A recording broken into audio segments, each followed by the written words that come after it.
الحمدللہ الذی لا یبلغ رتبۃ القائلون ولا یحصیها ماءه العادون ولا یؤتی حقه المجتہدون الذی لا یدرکہ بعض الہمم ولا ینالہ غوث الفتن الذي ليس لصفته حد محدود ولا نفس محدود ولا وقت محدود ولا أجل محدود فطر الخلائق بقدرته ونشر الرياح برحمته وابتدى بالسحور ميدان عرضه هو الذي إله كل شيء وخالق كل شيء وصانع كل شيء وعالم بكل شيء هو الحي الذي يحيي كل حي وحي الذي يميت كل حي وحي الذي قبل كل حي وحي الذي بعد كل حي وحي الذي ليس كمثله حي والصلاة والسلام على رسول الثقلين محبوب رب المشرقين والمغربين جد الحسن والحسين مولانا ومقتدانا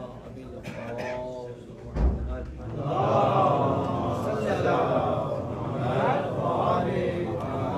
فقد قال الله تعالى في كتابه الكريم وهو أصدق الصادقين وقوله الحق بسم الله الرحمن الرحيم يا معشر الجن والإنس إن استطعتم أن تنفذوا من أقطار السماوات والأرض فانفذوا لا تنفذون إلا بسلطان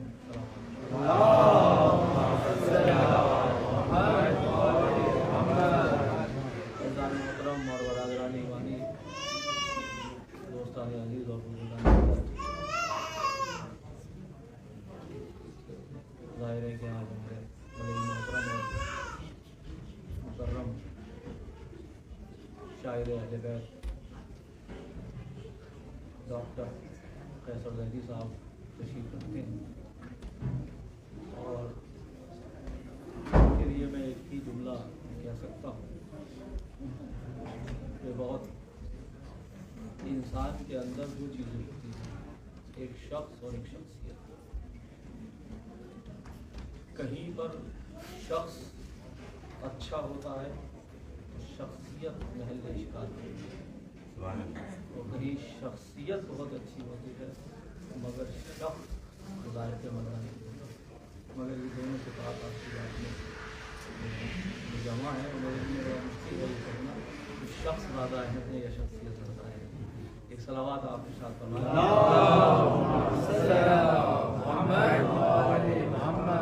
ہمارا جو سلسلہ اس سلسلہ بیان کا آغاز کیا تھا، آج ہم اس کے 7ویں مرحلے میں داخل ہو رہے ہیں۔ علم اور اہل علم قرآن اور روایات کے معلمین کی روشنی میں اس موضوع پر ہماری گفتگو چل رہی ہے۔ عزیزان محترم، میں گزارش کروں گا وہ افراد جو باہر ہیں وہ اگر اندر تشریف لے آئیں تو بڑی مہربانی ہوگی، اور بآواز بلند آپ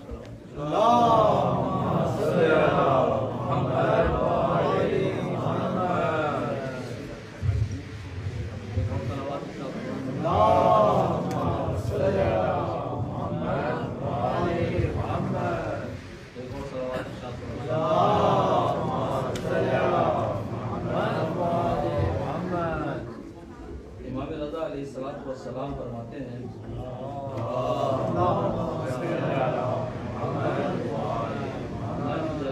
من جلس مجلسا یحییٰ فیہ امرنا، جو مجلس میں